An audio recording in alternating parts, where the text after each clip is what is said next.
আবরার ফাহাদ থেকে শুরু করে জুলাই গণঅভ্যুত্থান, বিগত 17 বছরের ফ্যাসিবাদ বিরোধী আন্দোলনের সকল শহীদদেরকে শ্রদ্ধা ভরে স্মরণ করে আমার বক্তব্য শুরু করছি।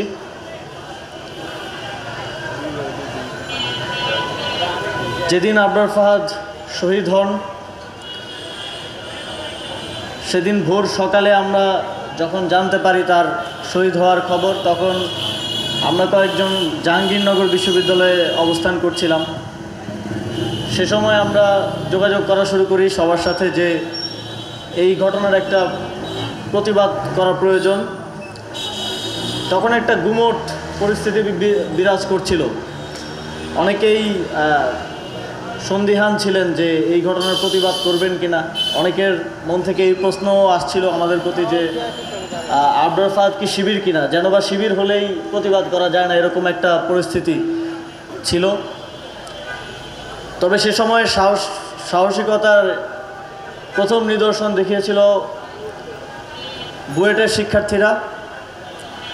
সিসিটিভি ফুটেজ যেন কোনোভাবে গায়েব না করা যায়, এই ঘটনাকে যেন কোনোভাবে ধামাচাপা না দেওয়া যায়, সেজন্য তারা প্রথম প্রতিবাদ গড়ে তোলে এবং সিসিটিভি ফুটেজ সংরক্ষণ করার জন্য বুয়েটের প্রশাসনিক রুমগুলোকে অবরোধ তৈরি করে।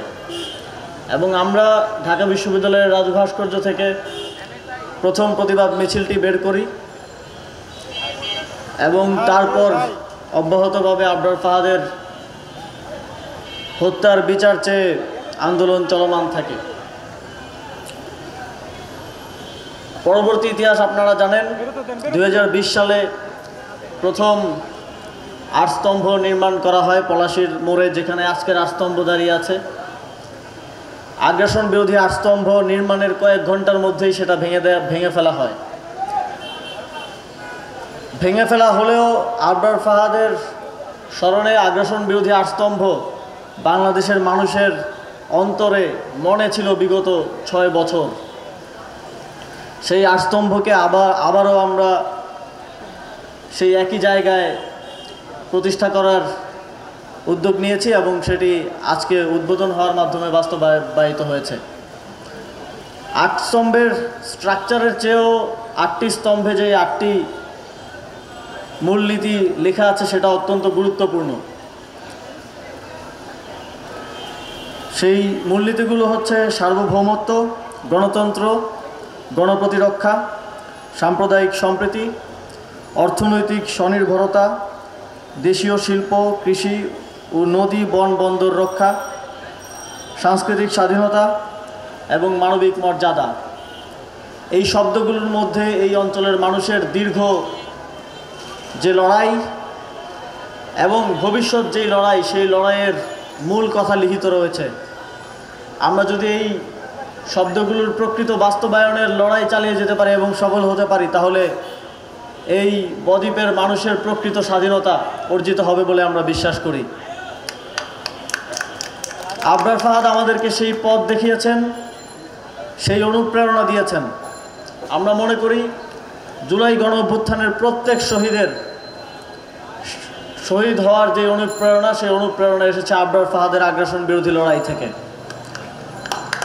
এবং আমাদের দীর্ঘ আগ্রাসনবাদ বিরোধী লড়াইয়ের অনুপ্রেরণা ছিলেন আবরার ফাহাদ। পরবর্তীতে আবরার ফাহাদকে শুধুমাত্র স্মরণ করতে গিয়ে আবরার ফাহাদের 3য় শাহাদাত বার্ষিকী থেকে আমরা 24 জন গ্রেপ্তার হই, হামলার শিকার হই এবং আহত অবস্থায় কারাগারে ছিলাম প্রায় 1 মাসেরও অধিক সময়। ফ্যাসিবাদের আমাদের উপরে এই আক্রমণ, আগ্রাসন আমাদেরকে, আবরার ফাহাদদেরকে আরও বেশি অন্তরে ধারণ করার সাহস এবং শক্তি জুগিয়েছে। যুগে যুগে বাংলাদেশের আধিপত্যবাদ বিরোধী জনগণ এবং তরুণ প্রজন্ম আবরার ফাহাদদেরকে স্মরণে রাখবেন এবং আবরার ফাহাদের যেই ত্যাগ, সেই ত্যাগের মহিমায় সবসময় আগ্রাসন বিরোধী লড়াইয়ে সামনের সারিতে থাকবেন, এই প্রত্যাশা রাখছি। বন্ধুগণ, অন্তর্বর্তীকালীন সরকারের দায়িত্ব গ্রহণের পর জুলাই গণঅভ্যুত্থান সহ বিগত ফ্যাসিবাদের সময়ে যারাই আবরার ফাহাদের মতো আমাদের পথ দেখিয়েছেন, যারাই আত্মত্যাগ করেছেন, তাদেরকে স্মরণে রাখার জন্য আমরা অনেকগুলো উদ্যোগ গ্রহণ করি। কিন্তু দুঃখজনকভাবে ফ্যাসিবাদের সময়ে ফ্যাসিবাদ কায়েমের পেছনে যারা মূল ভূমিকা রেখেছেন, ঐতিহাসিক ভূমিকা রেখেছেন, তাদেরকে স্মরণ করার জন্য বিভিন্ন ভাস্কর্য, বিভিন্ন স্থাপনা করা হয়েছে আমরা দেখেছি। সেখানে শত শত কোটি, হাজার হাজার কোটি টাকার প্রকল্প নেওয়া হয়েছে আমরা দেখেছি। কিন্তু সে সময়ে অনেককেই আমরা প্রতিবাদ করতে বা টু শব্দ করতেও দেখিনি, সেগুলোকে উন্নয়নের একটা অংশ হিসেবে দেখানো হয়েছে।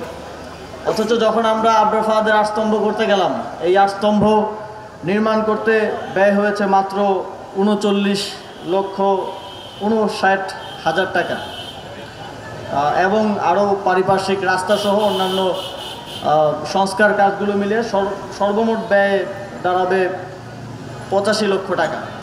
কিন্তু এই কয়েক লক্ষ টাকা ব্যয় নিয়ে অনেকের অনেক গাত্রদাহ এবং সমালোচনা আমরা দেখেছি। এটা অত্যন্ত দুঃখজনক এবং এর পিছনে একটা রাজনৈতিক ষড়যন্ত্র রয়েছে। যখন আমরা জুলাই গণঅভ্যুত্থানের জুলাই স্মৃতিস্তম্ভ করতে যাই, কিংবা জুলাই গণঅভ্যুত্থানকে স্মরণ রাখার জন্য, ফ্যাসিবাদ বিরোধী লড়াইয়ের কোনো নায়ককে স্মরণে রাখার জন্য, পরবর্তী প্রজন্মের কাছে পৌঁছে দেওয়ার জন্য কোনো উদ্যোগ গ্রহণ করতে যাই, তখন বিভিন্ন পত্রপত্রিকায় এবং এখানকার যেই ফ্যাসিবাদী এস্টাবলিশমেন্ট আছে সিভিল সোসাইটিতে এবং মিডিয়াতে আছে, তাদের নানা রকম বাধার, তাদের নানা রকম রিপোর্টের মুখে আমরা পড়ি। জুলাই গণঅভ্যুত্থান স্মরণে যেই জাদুঘর হচ্ছে, সেটার খরচ নিয়ে নানা ধরনের রিপোর্ট আমরা দেখি, নানা ধরনের সমালোচনা আমরা দেখি। কিন্তু বিগত সময়ে শত শত ভাস্কর্য করতে গিয়ে কত হাজার কোটি টাকা খরচ করা হয়েছে, দুর্নীতি করা হয়েছে, লুটপাট করা হয়েছে। সেটা নিয়ে এই সুবিধাভোগী এস্টাবলিশমেন্টের ফ্যাসিবাদী যে এলিমেন্টগুলো আছে, তাদের কোনো সারা শব্দ আমরা দেখি না। এটাকে কোনোভাবেই অন্য কোনো লেন্সে দেখার সুযোগ নেই। এটা এই গণঅভ্যুত্থান এবং ফ্যাসিবাদ বিরোধী লড়াইয়ের নায়কদেরকে আড়াল করে রাখার এক ধরনের রাজনৈতিক ষড়যন্ত্র। এই রাজনৈতিক ষড়যন্ত্রের বিরুদ্ধে আমরা সব সময় সরব থাকব এবং এই রাজনৈতিক ষড়যন্ত্রকে আমরা সব সময় আমাদের লড়াইয়ের যে অনুপ্রেরণা, সেই অনুপ্রেরণা দিয়ে মোকাবেলা করে সামনের দিকে এগিয়ে চলব। তাদের এই ধরনের নানা ধরনের কথায় আমাদের জুলাইকে স্মরণে রাখার, আবরার ফাহাদদেরকে স্মরণে রাখার এবং আমাদের আগ্রাসনবাদ বিরোধী লড়াইয়ের সম্মুখ সারির যোদ্ধাদের স্মরণে রাখার যে প্রক্রিয়া, সেটা কোনোভাবেই বাধাগ্রস্ত হতে দেওয়া হবে না। সর্বোপরি আবরার ফাহাদের স্মরণে আগ্রাসন বিরোধী আটস্তম্ভ নির্মাণে গত 40 দিনে যারা অক্লান্ত পরিশ্রম করেছেন, যারা এই প্রক্রিয়ার সাথে বিগত 6 বছর ধরে ছিলেন এবং আগামী দিনে আমাদের এই আগ্রাসনবাদ বিরোধী হিরোদের স্মরণে রাখার জন্য, পরবর্তী প্রজন্মের কাছে পৌঁছে দেওয়ার জন্য কাজ করে চলেছেন এবং করবেন, সকলকে শুভেচ্ছা এবং ধন্যবাদ।